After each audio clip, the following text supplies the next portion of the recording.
Asante sana, karibu. Jeshi la ulinzi la Kenya, Kenya Defence Forces, linatarajiwa kutoa msaada wa kijeshi katika operesheni inayoendelea ya kuwatoa majangili katika msitu wa Mukogondo. Hatua hii inajiri baada ya eneo hilo kutangazwa kuwa yenye hatari kufuatia juhudi za National Police Service kukumbana na changamoto za kiufundi. Waziri wa Ulinzi Soipan Tuya amesema kuwa licha ya jeshi kutokuwa mstari wa mbele, litatoa msaada wote unaohitajika kuhakikisha operesheni hiyo inafanikiwa.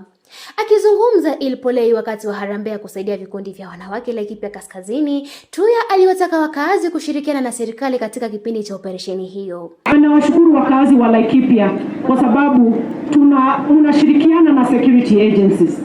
Na waendelea kuwaomba tushirikiane so that we make insecurity, banditry a thing of the past. KDF is ready in support of the National Police Service. We know that the KDF cannot be at the front line of banditry operations. Yetu ni kupatia support ya kutosha NPS katika kila kona through the operation Maliza Uhalifu, ili watu wa Kenya, Northern Kenya waungane na Wakenya wengine katika maendeleo bila mashida ya insecurity. Viongozi wa eneo hilo wakiongozwa na mbunge wa Laikipia Kaskazini Sarah Korere, mbunge wa Laikipia wa Mashariki Mwangi Kionjore, pamoja na mwakilishi wa wanawake Laikipia Jane Kagiri wamewahimiza wananchi kuishi kwa amani na mshikamano.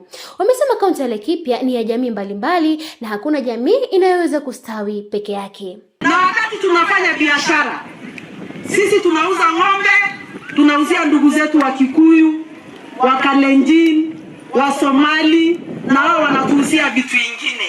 Ndio maana tunasema Laikipia hii, mtu akuja kutuhubiria injili ya ukabila ni mwenda wazimu. Na mnajua mwenda wazimu gani?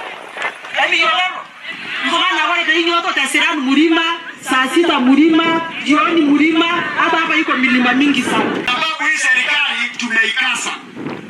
Huyu William Samoei Ruto, sisi hatufuati yeye bure.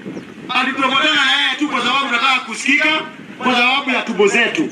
Tulikubaliana tubo ya kwanza ni tubo ya watu ya Laikipia. Tukaenda kwake, tukaelezea William Ruto, sala hata kuja State House tena kama Masai. Kionjore hata rudi State House tena kama Mkikuyu. Wachira Karani hata rudi hapa tena kama mtu wa Laikipia West.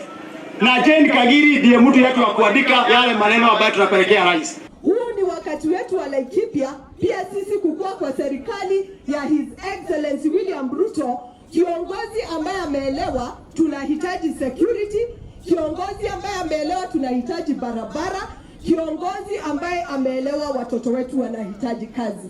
Hiyo ndio serikali tutakaa, na hakuna mtu atatutisha, na tutakuwa asubuhi, mchana na jioni. Nikiripotia Captain TV nikiwa na Nyuki, kaunti ya Laikipia, jina langu ni Sibongile Mwanjala.